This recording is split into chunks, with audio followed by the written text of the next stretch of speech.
En esta área yo pienso que la calidad del aire es muy mala. Y huele feo, huele muy feo. Seems to be that wherever you are near the Salton Sea, the dust in those areas produces an inflammatory response in the lungs. My son has, really bad allergies and asthma too, and his is even worse. So it's not uncommon for me to have to give him a breathing treatment. And now it's at the point where he asks for it. Hey mom, I can't breathe that good. I don't know any environmental justice textbooks, but I would imagine this is a textbook case. We live in a state where they talk about social justice and giving the poor and those that are disadvantaged a voice. And that's what the state of California says they believe in, but their actions have been contrary to that in the last 20 years. Down here at the Salton Sea, where their political voice is very small, they've kind of been ignored. Search Salton Sea on Google, and you'll get some basic information. You'll learn that the lake was formed in 1905 after a Colorado River canal flooded, and that most of its water still comes from that river, mainly as agricultural runoff. You'll see that the lake is 343 square miles, and that, with a little tweaking, it can fit Lake Tahoe in it. If you dig a little more, you'll find that in 2018, due to a 2003 water deal called the Quantification Settlement Agreement, the sea's water supply turned into a trickle. And if you scroll down to read the suggested questions, you'll get the sense that the lake has problems.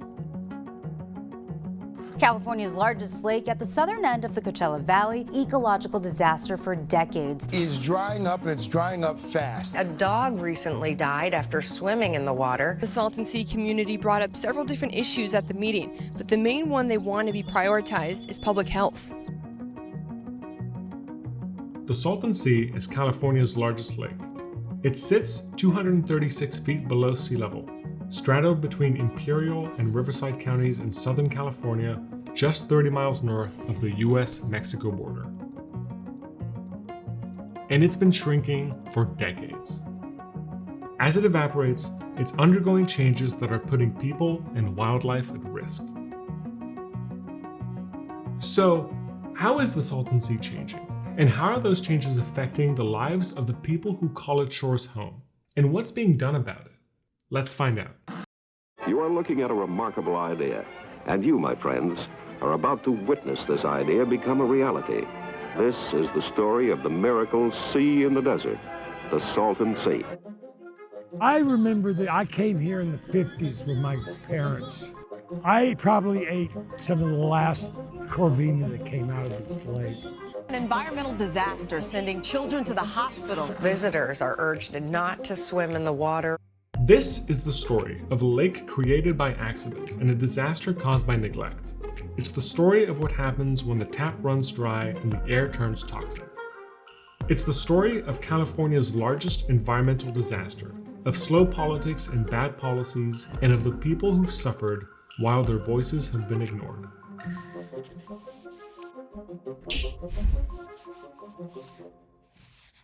So if you're out there and there's a dust storm, it's just dust is blowing from many different sources. Amato Evan is an associate professor at the Scripps Institution of Oceanography at the University of California, San Diego. He's a climate and atmospheric scientist, and he and his team study dust storm patterns in the Salton Sea to better understand how, when, and where dust storms happen, and what their impacts could be on local air quality. This area, the Salton Sea, it's this basin that's surrounded by large mountains. That does two things. One is it creates a rain shadow. So part of the reason why that area is so dry is because most of the storms that come in off the coast and start pushing towards the east, they lose all their precipitation as they travel upwards over these mountains. By the time those storms reach the Salton Sea, there's just not much rain that's going to fall. And this incredibly dry environment, combined with the fact that the region is naturally very windy, is a huge reason why there are so many dust storms in the area. So as the Salton Sea shrinks, that soil dries out and potentially could form dust storms as well, especially if it's disturbed by human activity. That's the most obvious way that the shrinking sea affects the amount of dust in the area. Because we're always going to have high winds there, right? For me, if I lived out there, the air quality issue would be the most important for me, but of course I'm an atmospheric scientist too, so. And for some people near the Salton Sea, the air quality has been a major concern for years.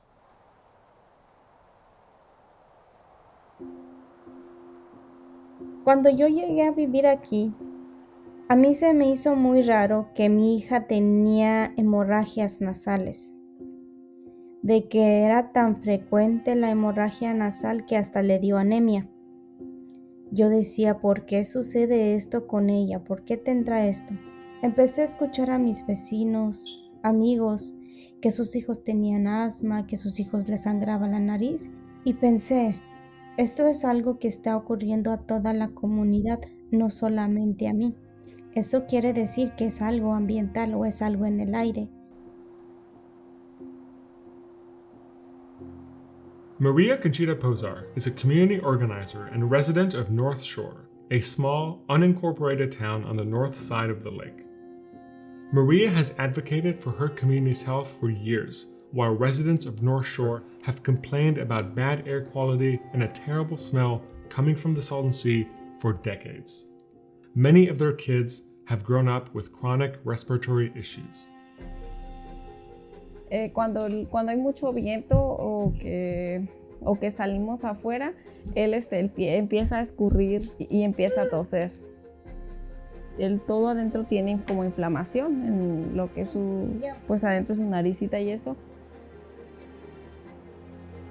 I take inhaler, and I used to have like this machine where I would like put it in my mouth, I think, and it would like breathe. I would breathe in air, and it would, I guess, help me calm my throat or like relief of coughing, excessive coughing. Cuando llegamos aquí, la laguna estaba como más llena de agua. Yo escuchaba menos gripas, menos alergias, menos problemas en los niños, ¿verdad? Y como ya tengo yo, pues ya voy a cumplir 15 años aquí. Todos los que han nacido después que los que nacieron míos, de otras familias, yo he escuchado que casi todos nacen con un problema o se les hace luego. Cuando lo internaron al hospital, que tenía un mes, era como una infección, algo así en los pulmones. Y le fue como empeorando, él cada mes lo internaban. When I get sick, sometimes I'm gonna like cough a lot. All I feel is that I want to like keep coughing. Like there's something inside my lungs. And I think it's about the air. A veces uno sale y huele a algo que no huele limpio, pues. Como que el aire estuviera malo, como que tuviera algo, pues. Y yo pienso que sí, es un poco mal la calidad del aire aquí. That smell turns out to be key in understanding what's happening in the Salton Sea and why the dust from the lake is so toxic. Sulfur is something we don't think very much about, but we've already talked about these events where people around the Salton Sea and even as far as Los Angeles can smell the rotten egg odor of what is release of hydrogen sulfide, and it's coming from the Salton Sea. That's Tim Lyons. He's a biogeochemist and a professor at the University of California, Riverside. Tim and his team have been studying the Salton Sea's water, biology, and chemistry for over a decade, trying to understand what's in the water and how life in the lake interacts with whatever's in it. Central to answering these questions, and so many others in the Salton Sea, is water. Often forgotten in this is the water quality, not just in the Salton Sea, but what's draining into the Salton Sea and all the fertilizer that's coming in from the agricultural fields is in many respects, one of the major causes of concern because it totally changes the lake chemistry. And this chemistry is at the core of so many issues facing the Salton Sea because it's this chemistry that dictates when and where metals sink into the mud. Let's take a closer look under the surface. 100 years of agricultural runoff has left the water of the Salton Sea filled with enormous amounts of metals, fertilizers, and pesticides. When the area gets hot, the water gets hot. And when the water gets hot, it promotes the massive growth of algae that take over the lake. When these algae die, they sink to the bottom and decompose, absorbing oxygen and creating oxygen-free areas called anoxic zones. There are many organisms that not only can survive, but require an absence of oxygen. We call those anaerobic organisms. And so there are many of those in the Salton Sea, and when oxygen goes low and then disappears, it's their time. And by their time, Tim means that these areas become an algae buffet. In other words, it's a party. As these microorganisms eat the decomposing algae, they create hydrogen sulfide, the smelly gas, which also makes the metals less soluble, causing them to sink into the lake bed. Tim and his team are adding to research showing that different parts of the Salton Sea have different kinds of metals, which, when exposed, will affect the composition of the dust that comes from it. Understanding what's in the mud and why is key to understanding current and future health impacts in the region.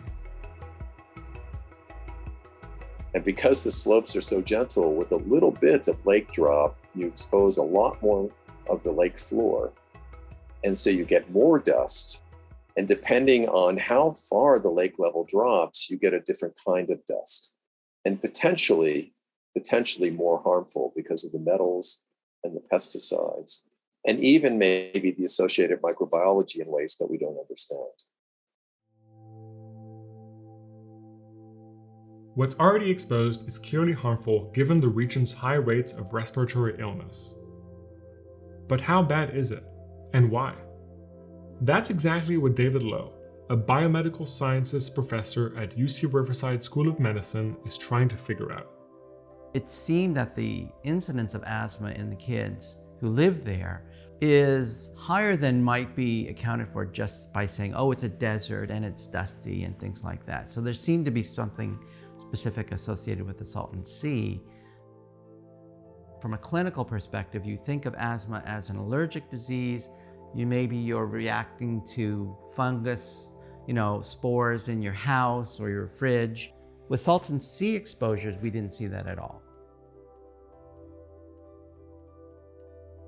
To better understand the kind of reaction that people are having to the dust in the area, and to see whether the dust from the Salton Sea is different than desert dust, David and his team collected various samples from around the lake. Then, they pumped that air into chambers with mice to see how their lungs would respond. What they found surprised them. We saw an inflammatory response that seems more characteristic from a lung response, say, to pneumonia, a bacterial infection. Even though it's different in character, it still has a lot of similarities, suggesting that what's happening here is that something in the Salton Sea dust has components that resemble bacterial components. And when they tested dust from farther away, we didn't see any kind of response in the lungs of the mice. We only saw this kind of inflammatory reaction when we used dust collected near the Salton Sea.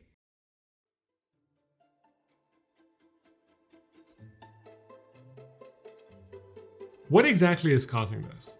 David is still running experiments, but thanks to the research of Tim Lyons and his team, Carolyn Hung and Charlie Diamond, he knows that the metals, the fertilizers, and the pesticides could all have something to do with it. And because winds can carry dust miles away from its origin, it's not just people who live right on the lake who are at risk. Katie Burnworth is the mayor pro tem of Imperial, California, a city about 20 miles south of the lake. She and her son have asthma, and they both feel the impacts of the Salton Sea in their daily lives. And so I get affected when it's, the air quality is bad outside. It's really hard for me to breathe that day and then the next day. My son has, really bad allergies and asthma too, and his is even worse. So you see the mental health aspect of it too. You have these kids who, when it gets windy outside and they see a storm coming, they get anxious, they get You know, when you're anxious, it already makes it hard for you to breathe, and then these kids have asthma on top of it.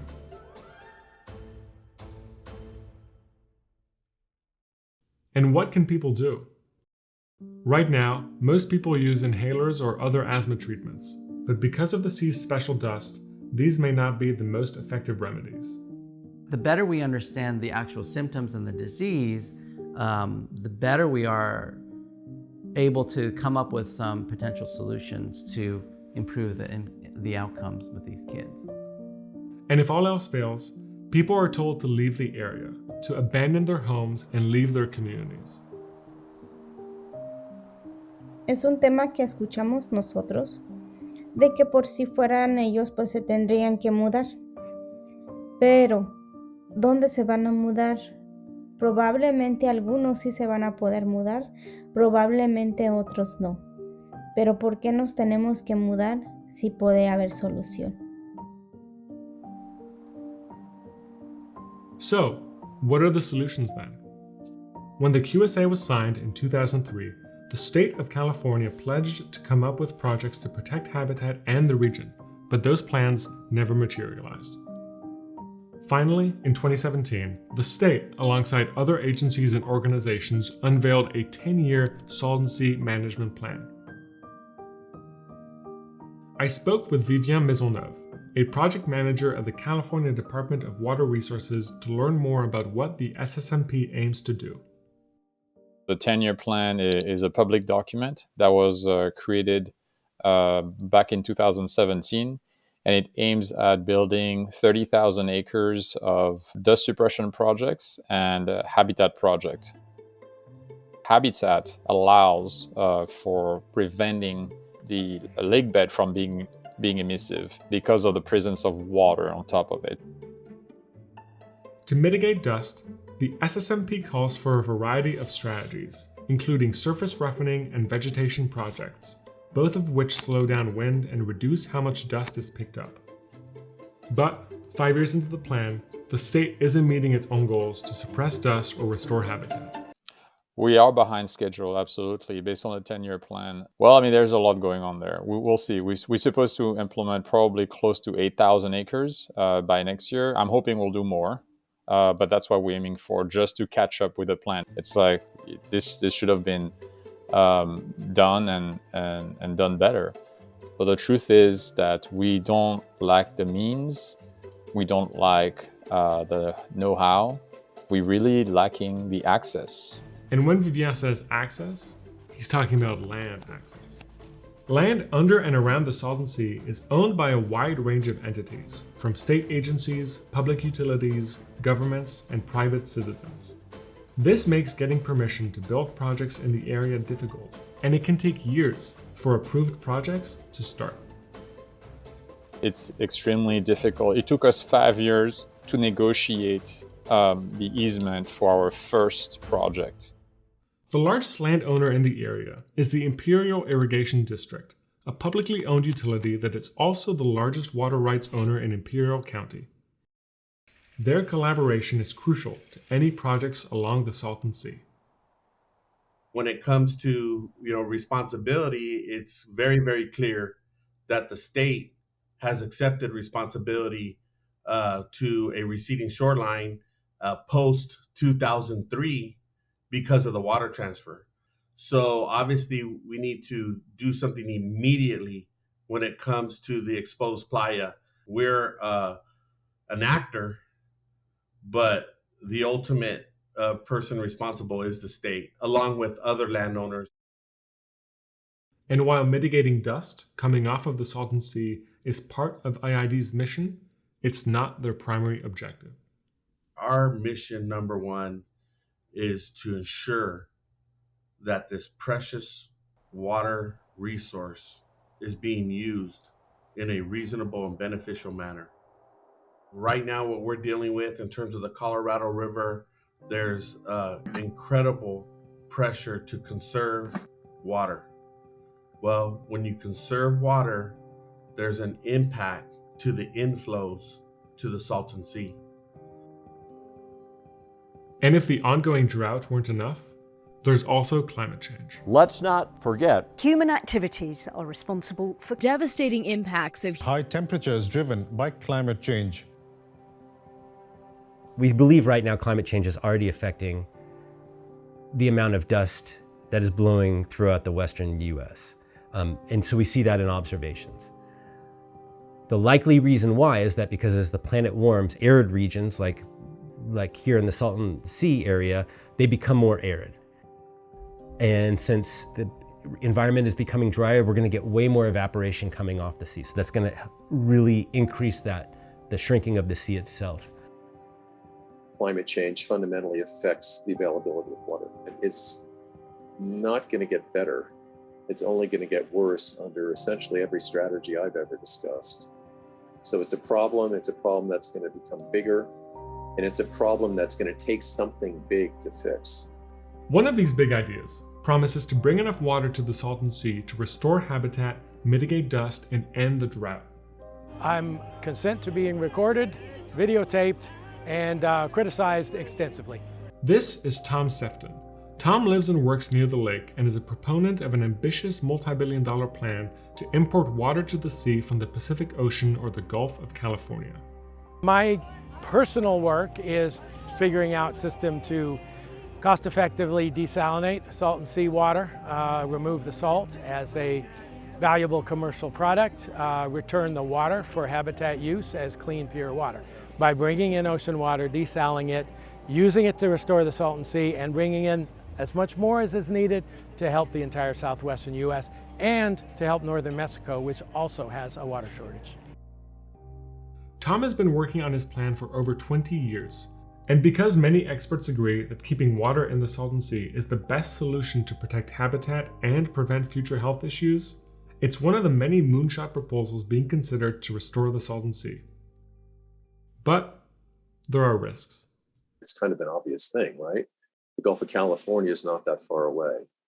One problem with this is that if you reduce the salinity dramatically, that some of the minerals, the crust on the margin would dissolve, actually. And that might have consequences for releasing material that's underneath it. Now, some of those salts, when breathed, can be a problem as well, gypsum, for example. So that's something to think about. Politicians, residents, nonprofits, and government agencies have argued about the fate of the Salton Sea for years. Now, with plans like the SSMP, the seawater import proposals, and a patchwork of dust mitigation and habitat restoration projects, there is some momentum to mitigate the damage caused by the shrinking Salton Sea. This is the first time in 25 years that I have seen complete alignment between local, state, and federal government when it comes to declaring war on a dying Salton Sea. That alignment needs to hold. As climate change and shifting water availability continue to dry the area and the sea continues to shrink, new lakebed is exposed daily. The question of what will happen to the Salton Sea, to its many residents, and to their health remains unanswered. In the meantime, many residents are still asking for their voices to be listened to and their concerns addressed so that the Salton Sea stops negatively affecting their health. Es importante que los funcionarios públicos federales, estatales, vengan al Salton Sea y caminen junto con la comunidad. Que camine y que escuche. No opine, que camine. ¿Por qué? Opinando, diciendo, estamos poniendo acción, vamos a trabajar en esto. Y es algo desesperanzado porque muchas veces han dicho eso y no ha ocurrido.